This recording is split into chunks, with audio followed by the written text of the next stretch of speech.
misaotranao jeso malalo tratrizao fotona mamizao ianaranay antongotrao izahay izay mpianatrao koambitenenare jeso malalo izahay iaino tsaranao ka irote niavy aminao itoetrapetsakao amponaya koambitenenare jeso malalo izahay iaino tsaranao ka irote niavy aminao itoetrapetsakao amponaya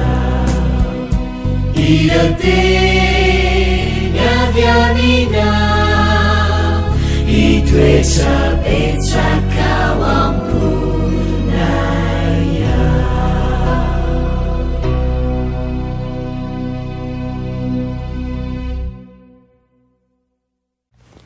Fahameraabantsika tsirairay avindray tratry ty alatsinainy fa 5 volana jiona ty ary manona fahasavan'ny tompo amintsika izay manaraka tsy tapaka zao fandaran'izao. Tonga amin'ny lesina ho an'ny tanora zokiny isika ka dia manasanao anaraka izany hatramin'ny farany. Mialohan'izany dia hivavaka isika. Tompo tianay ho mbola misaotra anao izay fa mbola nomenao tompontsoa indray ahafahanay mianatra ny tenao ankehitriny. Ngataka aminao mba hiasa ao am-ponay tsirairay avy. Tsy ny zavatra ny tany ka ho akafizinay mihoatra no ny teninao fa ampianaro izay ho tia fahamarinana. Aminaran'i Jesosy, amen.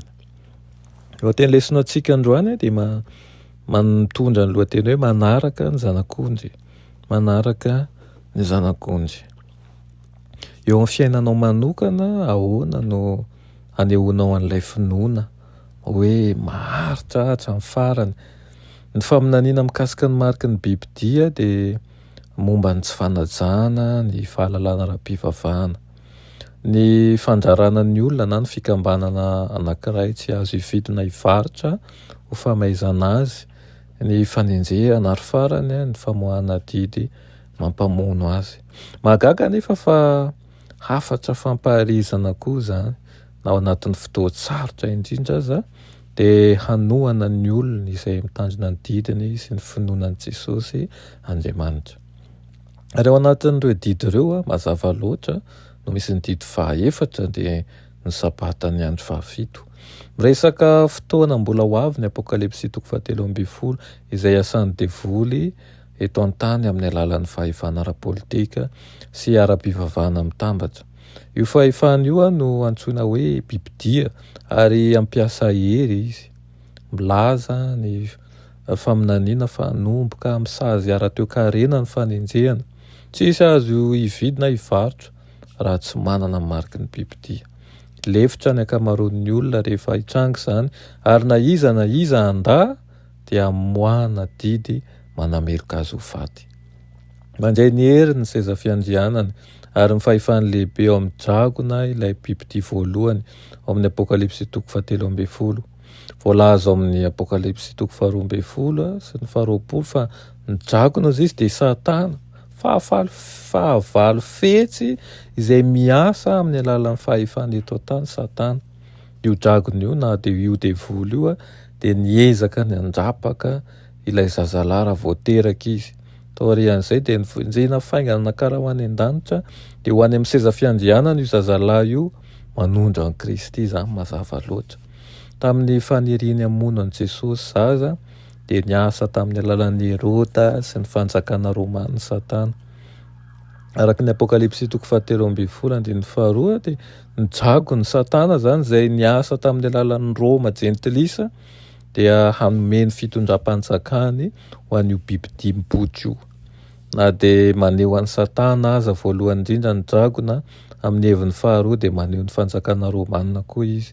Ny fahefana izay mandimba ny fanjakana Rômanina izay nandray ny heriny sy ny seza fiandrianana ary ny fahefany lehibe avy tamin'ny dragona dia mazava fa Roma papaly.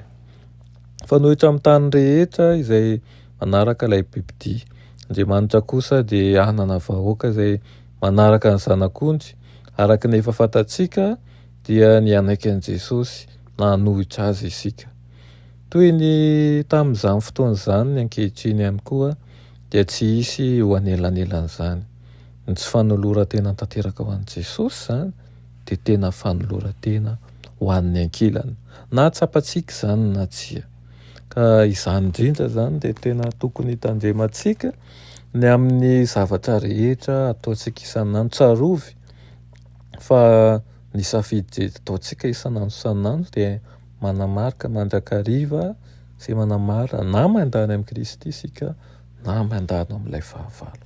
Iriko mba hisafidy ny safidy tsara indrindra ianao satria ry ny Tompo ianao mpandova ny fanjakany. Amen. Tompo malala ao misaotra anao indray eny amin'izany lesona nomenao anay io izany. Ampio mandrakariva izay ary taomy amin'ny alalan'ny fanainao masina mba hividy ny lalana tsara ahay anaraka ny dian'ny zanak'ondry. Amin'ny anaran'i Jesosy. Amen.